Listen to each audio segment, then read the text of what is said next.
नमस्कार दोस्तों, ढोल में पोल चैनल में आप सब मित्रों का हृदय से अभिनंदन करता हूं। दोस्तों, आज मैं जो है आपको एक बहुत ही मज़ेदार कहानी सुनाने जा रहा हूं और उस कहानी से आपको आनंद आएगा, आपका मनोरंजन भी होगा और एक शिक्षा भी मिलेगी।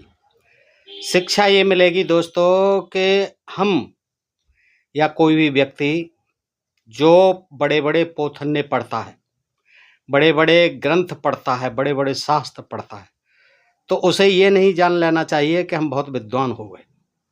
यानी इन पुस्तकों के पढ़ने से, ग्रंथों के पढ़ने से जब तक उनको आप समझोगे नहीं, गुनोगे नहीं और उनका जो है दिमाग से विश्लेषण नहीं करोगे कि उनमें अच्छा क्या है, सही क्या है, गलत क्या है, बुरा क्या है, ये सब देखना चाहिए। अन्यथा ऐसे पढ़ने से, तोता रटंत करने से कोई फ़ायदा नहीं होना। यही जो है विद्यार्थियों के लिए भी होती है शिक्षा के क्षेत्र में कि जो रट लेते हैं ना, वो रटते हुए कोई लाभ नहीं होता है।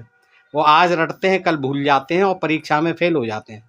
तो इसलिए क्या है कि जितना भी पढ़ा जाए उसे गुनना चाहिए, उसे समझना चाहिए। एक तो ये सीख मिलेगी और एक ये सीख मिलेगी कि लोग कभी-कभी जो है जैसे कहते हैं ना, कहावत है अंधों में काना राजा।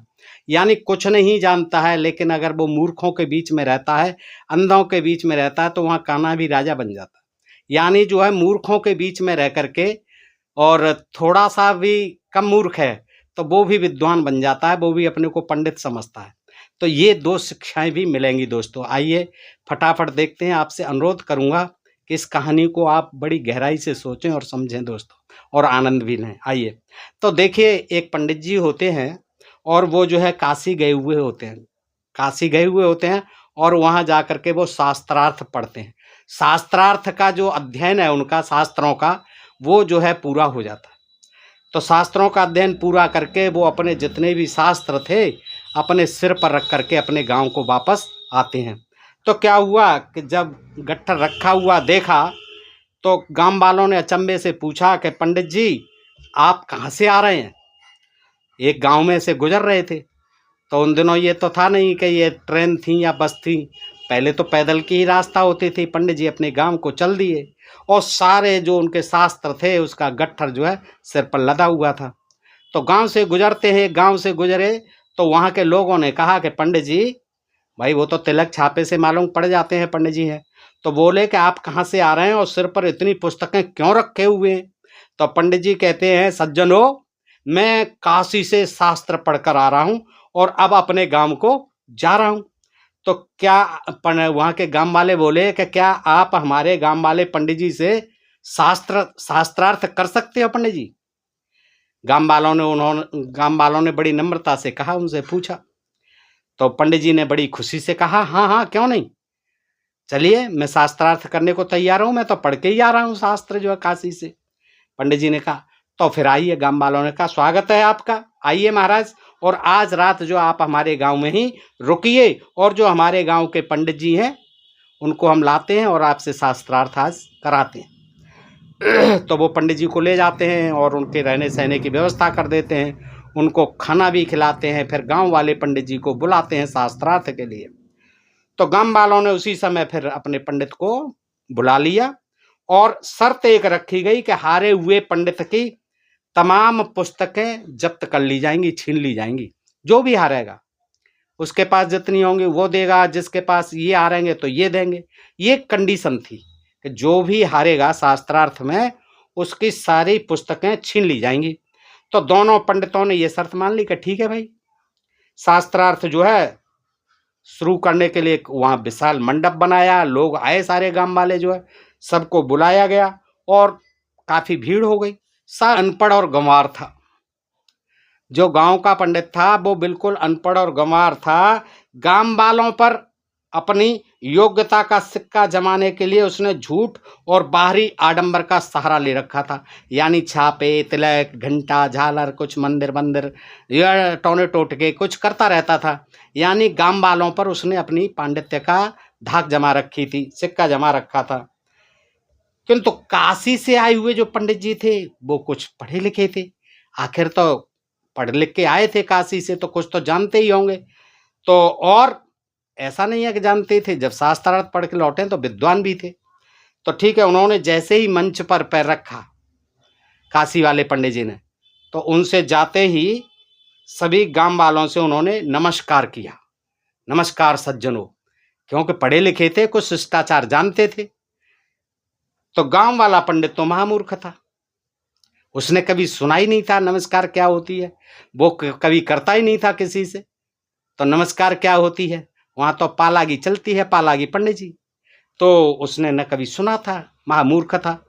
तो क्या हुआ, उसने नमस्कार शब्द कभी सुना नहीं था, तो उसने अपना पलड़ा भारी रखने के लिए, जैसे उन्होंने कहा नमस्कार, तो उसने भी कह दिया नमस्कार घमस्कार। उसने भी अपना जो है जोर से कह दिया नमस्कार घमस्कार। अब क्या हुआ कि यह सुनकर देहातियों ने, जो अपने गांव के थे, गांव वालों ने अपने पंडित जी के प्रति बड़ा हर्ष प्रकट किया, ताली बजा दी कि वाह वाह वाह वाह, हमारे पंडित जी हैं, देखो क्या नहले पे दहला मारा, उसने नमस्कार कहा, उसने नमस्कार घमस्कार कह दिया, ये हैं हमारे पंडित जी, देखिए कितने विद्वान हैं। तो दोनों पंडित जो है इस तरह से फिर अपनी अपनी जगह पर आमने सामने बैठ जाते हैं, शास्त्रार्थ जो शुरू होता है। तो गांव वाले पंडित ने कहा कि मेरे सवाल का उत्तर दीजिए आप पहले। तो उन्होंने कहा, काशी वाले पंडित जी ने, पढ़े लिखे पंडित जी ने, कि हाँ प्रश्न पूछिए। तो उसने प्रश्न क्या पूछा दोस्तों, उसने कहा कि खे खे खबैया, इसका उत्तर दीजिए। क्या भाई, अब गांव वाला आदमी था, उसने अपना जो है, तो देखिए व्यावहारिक ज्ञान भी होना चाहिए, शास्त्रार्थ के ज्ञान से कुछ नहीं होता है, व्यावहारिक ज्ञान भी होना चाहिए, यानी गुणना भी चाहिए। तो आज यही चीज आप देखेंगे। तो क्या हुआ कि ये विचित्र सुनकर, ये विचित्र प्रश्न सुनकर, और काशी पढ़े पंडित जी तो बिदक गए। उन्होंने कहा, वो तो भाई घबरा गए कि ये क्या इसने पूछ लिया, खे खे खिवैया, खे खे खवैया, ये क्या होता है भाई, उसे कभी किसी शास्त्र में पढ़ा ही नहीं था। अब वो शास्त्रों को टटोलने लगे अपने पोतन्नों में, वहां का क्या रखा था वहां, खे खे खवैया। तो उन्होंने समस्त शास्त्रों को उल्टा पलटा, इधर पलट उधर पलट, कभी शिव पुराण, कभी महापुराण, कभी मत्स्य पुराण, कभी गरुड़ पुराण, कभी दैवी भागवत पुराण, कभी मद भागवत पुराण, सारे रामायण महाभारत गीता सारे पलट डाले, उपनिषद वेद, लेकिन ये कहीं नहीं था। वो सारे ग्रंथ जो है बेकार हो गए, परेशान पंडित जी।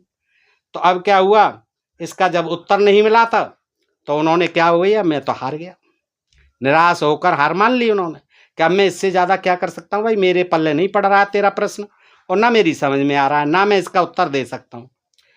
तो इतना होते ही गांव वालों ने उनकी सारी पुस्तकें छीन ली और अपने गांव वाले पंडित जी के फूल मालाओं से स्वागत कर दिया कि वाह वाह, देखो हमारे पंडित जी हैं विद्वान। अब क्या होता है कि पंडित जी निराश हुए, दुखी हुए, बेचारे सबरे शास्त्र जो छुड़ा लिए गए, और अब जो है बगैर शास्त्रों के रोते रोते चले गए घर। तो घर पहुंचते हैं तो अपना उनका भाई था, उसका नाम था रामानंद, और ये थे प्रेमानंद। तो रामानंद को सुनाते हैं प्रेमानंद। रामानंद से कहा कि भाई ऐसे ऐसे हो गया, मैं रास्ते में गांव से गुजर रहा था, शास्त्रार्थ हुआ और वहां के पंडित ने मुझे हरा दिया। कि कैसे हरा दिया, आपसे क्या प्रश्न पूछा था? तो उन्होंने कह दिया रामानंद से कि भाई मुझे तो पूछा था खे खे खवैया, अब मेरी तो समझ में नहीं आया, मैंने तो सारे शास्त्र वास्त्र पलट डाले, लेकिन वहाँ कंडीशन ये थी कि जो भी हारेगा वो अपने शास्त्र यहाँ सब जमा करके जाएगा, उससे छुड़ा लिए जाएंगे। तो भैया मैं तो जो खाली हाथ चलाया, बड़ा परेशान हूँ। तो रामानंद भी पढ़ा लिखा नहीं था, लेकिन उसे व्यावहारिक ज्ञान था, इसलिए कहते हैं शास्त्रों पर व्यावहारिक ज्ञान, इन किताबी ज्ञान पर व्यावहारिक ज्ञान देखिए कितना भारी पड़ता है। तो उसके मन के भाई के साथ बड़ा दुर्व्यवहार हुआ। तो उसने कहा ये तो बहुत गलत हुआ, मैं उसे बदला लेता हूँ जाकर के, कौन सा पंडित है। तो वो अपना जो है वहाँ से फिर अपना जो घर पर रखी हुई थी पुस्तकें, उनका गट्ठर बांधा और सिर पर बांध करके गट्ठर फिर चल दिया, भाई जो है रामानंद, प्रेमानंद का भाई। अब क्या होता है कि धीरे धीरे पूछते पूछते उसी गांव में पहुंच जाता है। पहुंच गया तो वहां जो है उसी पंडित से कहा कि भाई आइए, मैं भी पंडित हूँ, शास्त्रार्थ करना चाहता हूँ, आपसे जो सुना है कि आप तो बड़े विद्वान हैं। तो ठीक है, वो तैयार हो गया, लेकिन फिर वही शर्त कि जो हार जाएगा वो अपने सारी पुस्तकें सारे शास्त्र यहीं रख के जाएगा।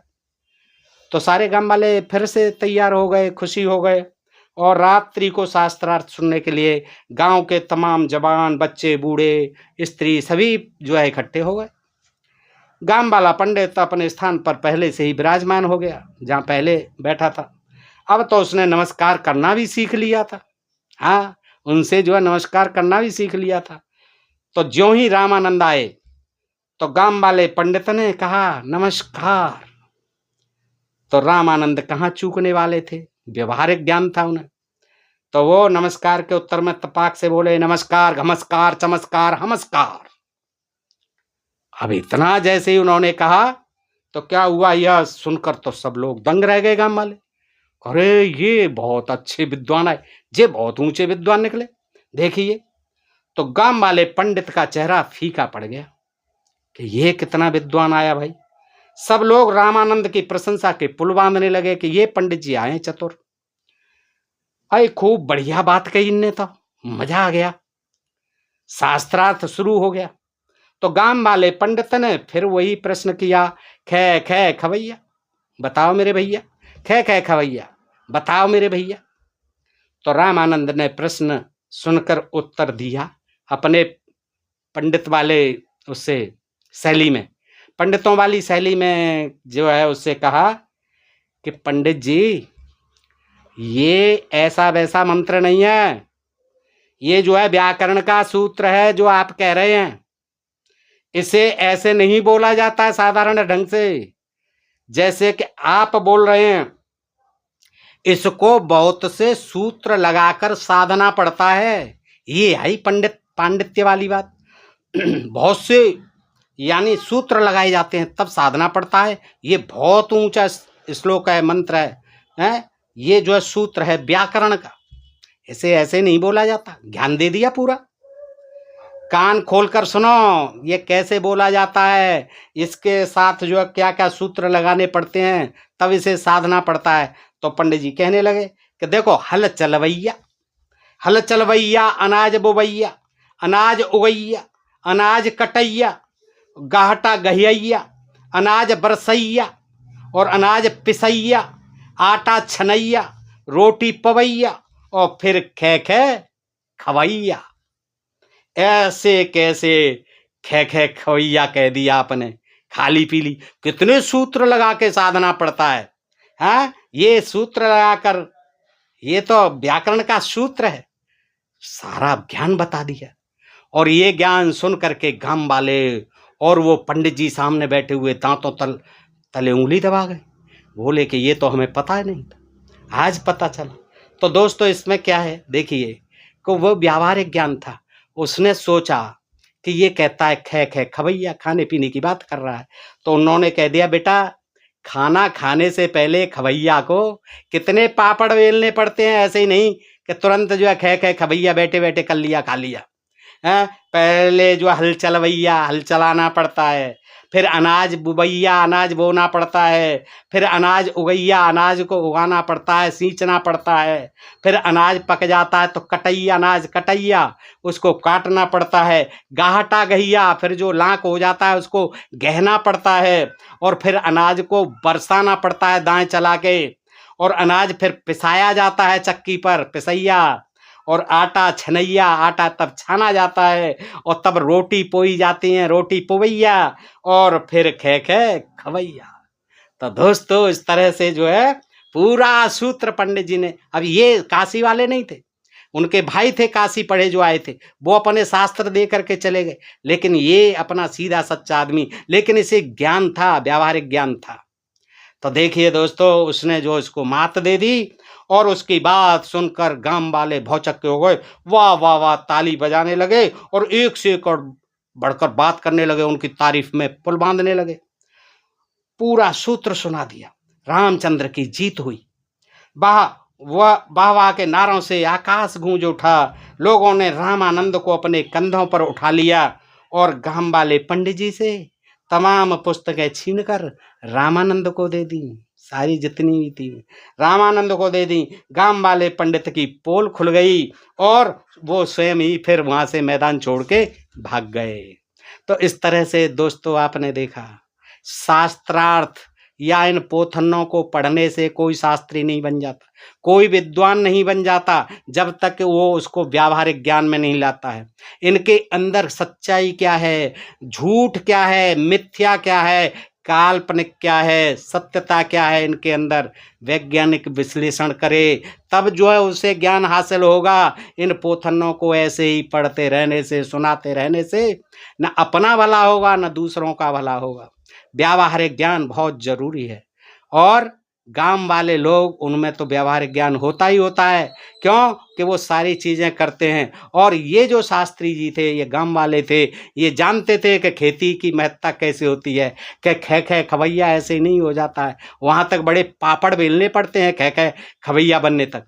तो दोस्तों, ये कहानी जो इस तरह से मैंने आपके समक्ष रखी, इसमें आनंद भी है, मनोरंजन भी है और आपको देखिए एक शिक्षा भी है। दोस्तों बताइए ये कहानी आपको कैसी लगी? अच्छी लगी हो तो कमेंट करके अवश्य बताना। अपने प्रिय चैनल ढोल में पोल को सब्सक्राइब करते रहना। दोस्तों फिर मिलते हैं ऐसे ही किसी प्रसंग के साथ, तब तक अपना ख्याल रखिएगा। नमस्कार, जय हिंद, जय भारत, जय इंडिया दोस्तों।